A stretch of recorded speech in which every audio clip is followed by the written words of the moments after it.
কয়েকদিন আগে ফেসবুকে ভিডিও দেখতেছিলাম, তার মাঝে একটা ভিডিও আমার চোখে পড়লো আর মনেও গেঁথে গেল বড় মাছের তেল দিয়ে বেগুন রান্না করা। এই ভিডিওটা দেখে আমারও ইচ্ছে হলো বড় মাছের তেল দিয়ে বেগুন রান্না করব। আসসালামু আলাইকুম। সকাল সকাল আমার এত বেশি ক্ষুধা লেগে গেছে, রাইসা বুড়িকে স্কুলে নিয়ে গেছিলাম, আসার পরে অনেক ক্ষুধা লেগে গেছে, ঘরেও তেমন খাবার দাবার ছিল না। নাস্তা কি করব ভাবতেছিলাম, তখন একটা চাপড়ি বানিয়ে নিলাম। চাপড়িটা একটু মচমচা করে ভেজে নিছি, আটা দিয়ে বানিয়ে নিছি আমি, চালের গুঁড়ি ছিল না। ঝটপট যা করা যায় আর কি, ওটা করেই নাস্তাটা করে নিলাম তাড়াহুড়া করে।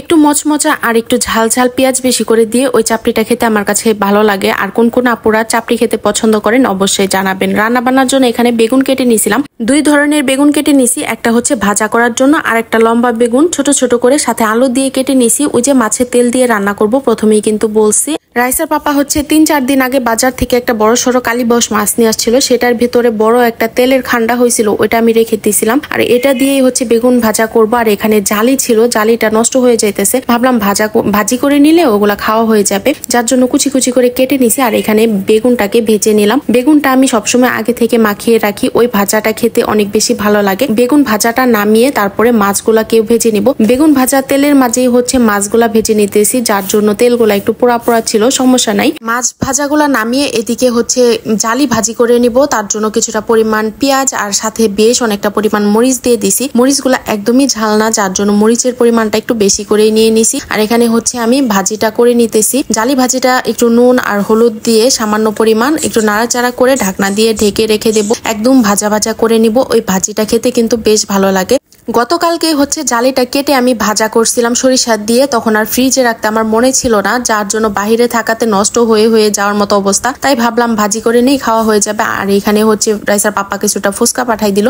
ফুচকা আমার এমনিতেও অনেক বেশি পছন্দের। এদিকে রাইসা বুড়িকে ডাকতেছি খাওয়ার জন্য, সে আসতেছে না, সে খাবে না। এদিকে আমি বসে বসে পুরোটা ফুচকাই খেয়ে নিছি। আর এদিকে বেগুন ভাজিটা করব, যার জন্য এখানে কিছুটা পেঁয়াজ আর মরিচ ভেজে নিলাম। সামান্য পরিমাণ আদা রসুন বাটা, হলুদের গুঁড়া, মরিচের গুঁড়া, ধনিয়ার গুঁড়া দিয়ে দিলাম। মাছের তেল দিয়ে যেহেতু ভাজিটা করব, তার জন্য সব ধরনের মশলা দিয়ে দিছি, কিন্তু একটু অল্প অল্প করে মশলা দিয়ে দিছি। আর এখানে কাঁচা মরিচের পরিমাণটা একটু বেশি করে দিয়ে দিছি। মাছের তেলটা আমি আগে থেকে পরিষ্কার করে নিছি। আমি মাছের তেল আগে কখনো পরিষ্কার করিনি, এই প্রথমবার পরিষ্কার করলাম। জানি না আমার এই মাছের তেলটা একদম পরিপূর্ণভাবে পরিষ্কার করতে পারছি কিনা। আর প্রথমবার যেহেতু পরিষ্কার করা, ভুল ত্রুটি হতেই পারে, আপনারা ক্ষমার দৃষ্টিতে দেখবেন। আর এখানে তেলটা দেওয়ার পর আরো বেশি তেল হয়ে গেছে, মশলার মাঝে তেলটা গলে গেছে আর অনেক সুন্দর একটা ঘ্রাণ বের হইতেছিল। বেগুনগুলো আমি দিয়ে দিলাম, সাথে একটু আলুও দিয়ে দিছি। বেগুন সিদ্ধ হতে যেহেতু খুব একটা টাইম লাগে না, আর আলু আমি একটু পাতলা পাতলা করে কেটে দিছি। 5 মিনিটের মতো ঢাকনা দিয়ে ঢেকে রেখে দিয়েছিলাম। তারপরে একটু আলতো করে নাড়াচাড়া করে নিতেছি। আর একদম পারফেক্ট ভাবে রান্নাটা হয়ে গেছে, সেদ্ধ হয়ে গেছে,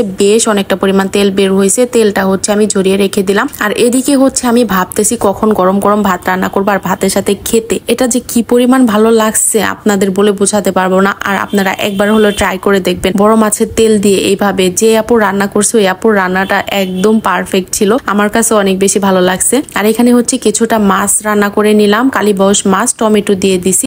আমি কিন্তু মাছ ভুনার মাঝে সবসময় টমেটো দেই না, মাঝে মাঝে দেই। যখন একটু টক টক তরকারি খেতে ইচ্ছা করে তখনই বিশেষ করে একটু টমেটো দিয়ে থাকি। আর এদিকে রান্নাটা হয়ে গেছে, সবকিছু রান্না শেষ। তরকারির উপর একটু জিরার গুঁড়া দিয়ে দিলাম। আর ছোটবেলার কথা কার কার মনে আছে যে মায়ের ওড়না দিয়ে কাপড় পরা? আমার রাইসা বুড়ি আমার কাছ থেকে ওড়না নিয়ে নিছে, সে বলতেছে কাপড় পরবে, আমিও একটু পেঁচিয়ে দিলাম। আমার কাছে আবার কাপড় পরতে খুব একটা ভালো লাগে না, মাথা থেকে বারবার ওড়নাটা পরে যাইতেছিল, তার জন্য আমাকে ক্লিপ এনে দিছে, বলতেছে মাম্মি এখানে চুলের সাথে আটকিয়ে দাও। আমিও আটকে দিলাম, বুড়ি অনেক খুশি হয়ে গেছে। আর ছোটবেলা কে কে এভাবে কাপড় পরতেন অবশ্যই জানাবেন মায়ের ওড়না দিয়ে। আজকে এই ছিল সকাল থেকে সন্ধ্যা পর্যন্ত সারাদিনের ব্লগ ভিডিওটা কেমন লাগলো অবশ্যই জানাবেন। লাইক কমেন্ট শেয়ার করে দিবেন, পেজটা ফলো দিয়ে দিবেন। ইউটিউব চ্যানেল থেকে দেখে থাকলে চ্যানেলটা সাবস্ক্রাইব করে দিবেন। আজকের মতো এখানেই শেষ করছি। আল্লাহ হাফেজ, ভালো থাকবেন সবাই।